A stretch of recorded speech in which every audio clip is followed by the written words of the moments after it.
This is my friend Rashmi, and Rashmi is from Gujarat, which is known for using a lot of vegetarian ingredients in their food. They have very, very innovative ways of making things using plant-based ingredients. So today she's going to show me a snack which is very popular in Gujarat. It's called Khandvi. It's made of chickpea flour, so it's completely gluten-free.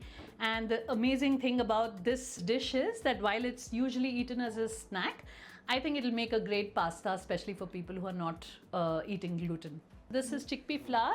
This is like a fine chickpea flour, which is what you need when you make this snack.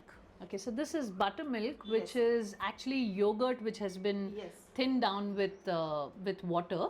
A little different from what we call buttermilk in the United States.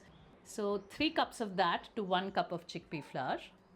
A little bit of ginger chili paste. Salt is also to taste. As per taste. Turmeric, okay. We'll add a little sweet. Sugar.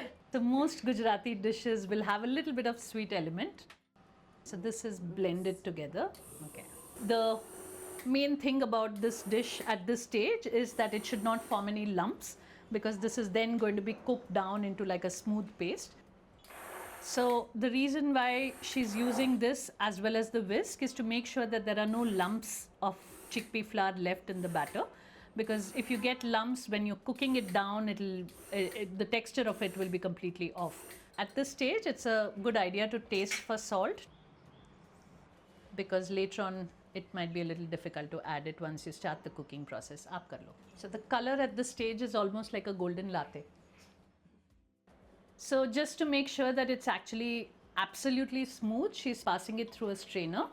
If you don't have a smooth paste at the end, spreading it out and rolling it will become a little bit of a problem. The next stage of the process is the most painstaking one, where she's going to stir it constantly till it becomes a thickened paste. And if you leave it even for a minute, it'll get formed into lumps and you'll never be able to spread. So this is the time when you can't actually take a break from the kitchen. You have to just continuously stir it. So about 8 to 10 minutes you have to continuously stir this, because chickpea, as you know, absorbs water very quickly. So the moment you have added heat to it, it'll start coagulating pretty quickly. And if you leave even one part of the dish alone, it's going to result in a very, very lumpy dish. So it's been about 5 minutes, and as you can see, it started thickening. If you feel that it's getting thick very, very quickly, you can actually take a break and take a whisk again if you think it's thickening in different places in a different manner. We are actually testing the process to see whether it's actually going to roll or not. So you smear a little bit on a cold plate, and then you get back to the pan because you're not actually sure whether it is ready to be rolled or not. And if you leave it at this stage and forget about that, it's just going to thicken and form lumps. And now she's trying it. So it's still, you can see it's clean. So there's, it's cooked enough.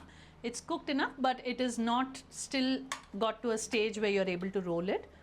And therefore you get back to working on it. So it's been about 8 to 10 minutes. Obviously it'll depend on the quantity that you're cooking at a particular time and the other weather conditions, and of course the flame, how high your flame goes. You have to continue cooking it on a low flame, because if you turn the flame up high just so that you can finish the dish quickly, the chickpea flour will actually not cook all the way through.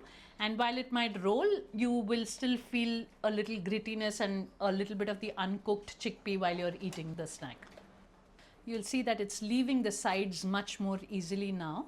When she lifts up the spoon, it's actually sticking and leaving behind a stream. So it's very, very close to completion, if not done already. When it started off, it was almost the consistency of a milkshake.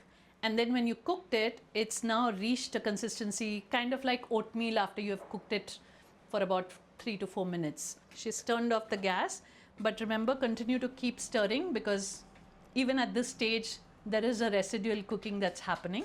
So it might actually turn into lumps even now. So you can actually spread it out on the back of a plate. If you're making larger quantities, obviously it's better to spread it out on a counter. Anything that gives you a large area to work with. So this process is the one which you have to do very quickly. So there's been no greasing of either the plate or of the granite counter because it's chickpea flour. It should roll off. If it's cooked completely correctly, then it would roll off without any need for any greasing underneath. Once it cools down, it's going to thicken to the extent that you won't be able to spread it out. This is what happens to the overcooked piece. It comes off as a proper piece. It's almost like holding a piece of leather. So it just needs to cool down for a couple of minutes, and then you run a knife through it. You start off the rolling process with the edge of the knife, and then using your fingers gently just roll away on the plate. One of the rules of doing the rolling is the direction in which you spread the dough, you have to roll it in the opposite direction. It's not that difficult, provided someone else does the rest of the cooking for you. Now comes the dressing part. So this is cilantro, fresh cilantro which has been chopped. Then freshly grated coconut. And then the next process is what we call the tempering process. 4 to 5 teaspoons of oil that have gone into a pan. So the other ingredients that are going into this is sesame seed, mustard seeds, asafoetida, which is also called the devil's dung. It comes from the resin of a tree, and it's actually very good for your stomach. And of course the curry leaf. This is the one which will give you the maximum smell in the oil. So you put about half a teaspoon of mustard seeds, and once it starts spluttering, you turn off the flame. Put the sesame seeds. This is about 2 teaspoons of sesame seed, a quarter teaspoon of asafoetida, and about a sprig of curry leaf. Pour it on top of the dish.